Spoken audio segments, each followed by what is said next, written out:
1917 तेव्हाची आयरीन बोस नावाच्या तेव्हाच्या महिला अधिकाऱ्यांनी ही संस्था उघडली होती। कोराडी महालक्ष्मी जगदंबा संस्थान धार्मिक स्थळ आहे, ऐतिहासिक स्थळ आहे। नवरात्रामध्ये 20 लक्ष लोक येतात, चैत्रामध्ये 5 लक्ष लोक येतात आणि हे जेवढे आरोप करतात आहे ना, हे सर्व मंदिरात जाऊन आले आहे। मला तुम्हालाही विनंती आहे, तुम्ही नवरात्रामध्ये या मंदिराची शाळा आहे। 1 रुपया फी मध्ये म्हणजे 365 रुपयामध्ये 800 मुलांना शिकवत आहे। 365 रुपये फी मध्ये 800 मुलांना शाळा शिकवते आहे आणि अशी संस्थान आहे। हे बावनकुळेची प्रायव्हेट प्रॉपर्टी नाही आहे की बावनकुळे अध्यक्ष, बायको सचिव, कोषाध्यक्ष कोणी मुलगा, हे प्रायव्हेट लिमिटेड कंपनी नाही आहे। ही संस्थान आहे, धार्मिक संस्थान आहे। हिंदू धर्माचं 700 वर्षाचं जुनं आई महालक्ष्मी जगदंबेचं संस्थान आहे। पहिला जीर्णोद्धार भोसले राजांनी केला, दुसरा जीर्णोद्धार ढांडानी यांनी केलाय, तिसरा जीर्णोद्धार आता झाला।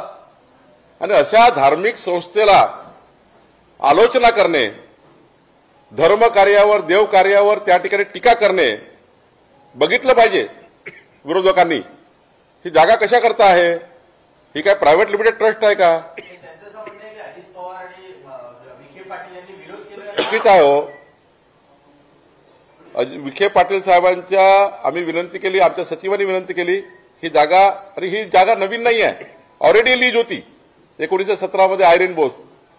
ही सरकारी जागा होती, पण त्या आयरीन बोस गेल्यामुळे मग त्या ट्रस्टमध्ये कोण राहिलं नाही, म्हणून ही जागा सरकार जमा झाली।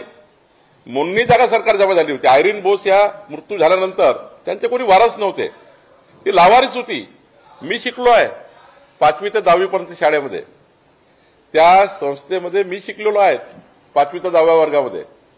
आणि बघा, ती गेल्यानंतर, आयरीन बोस गेल्यानंतर ही संस्था श्री महालक्ष्मी जगदंबा संस्थांनी टेक ओव्हर केली आणि 800 मुलांना, झोपडपट्टीमध्ये राहणाऱ्या गरीब मुलांना 1 रुपया शिकवत आहे। झोपडपट्टीमध्ये राहणाऱ्या गरीब मुलांना 800 मुलांना शिकवत आहे, ड्रेस देत आहे, सारं देत आहे, आपल्याकडनं संस्थान करताय। संस्थानाची जसं शिर्डी संस्थान आहे, शेगाव संस्थान, असं संस्थान आहे, मी कोणाची तुलना करू शकत नाही, पण विदर्भातला आज एक महत्वाचं संस्थान आहे। आणि अशा धार्मिक स्थळावर वडेट्टीवार सारख्या लोकांनी, जिथे वडेट्टीवार माथा टेकल्याशिवाय फॉर्म भरत नाही, नाना पटोलेंचं कुलदैवत आहे, नाना पटोले 3 तास आईची पूजा केल्याशिवाय आपला निवडणुकीचा फॉर्म भरत नाही, अनिल देशमुख आईचं दर्शन केल्याशिवाय फॉर्म भरत नाही, सारे आई महालक्ष्मीचं त्या ठिकाणी दर्शन करायला येतात। पण मला वाईट वाटतं की राजकारणाच्या वेळी तुम्ही देवाला सुद्धा सोडत नाही, धर्माला सुद्धा सोडत नाही, याचं वाईट वाटतं। माझी कुठलीही प्रायव्हेट संस्था नाही आहे, माझी कुठे शिक्षण संस्था नाही आहे, मी त्या भानगडीत पडलो नाही शिक्षण संस्था बनवण्याच्या। ही धर्माची संस्था आहे, देव देश धर्म कार्याकर्ते तिथे काम होतं आणि त्यामुळे मला वाटतं की खूप राजकारण सुरू आहे, त्यांचं राजकारण त्यांना लखलाव आहे।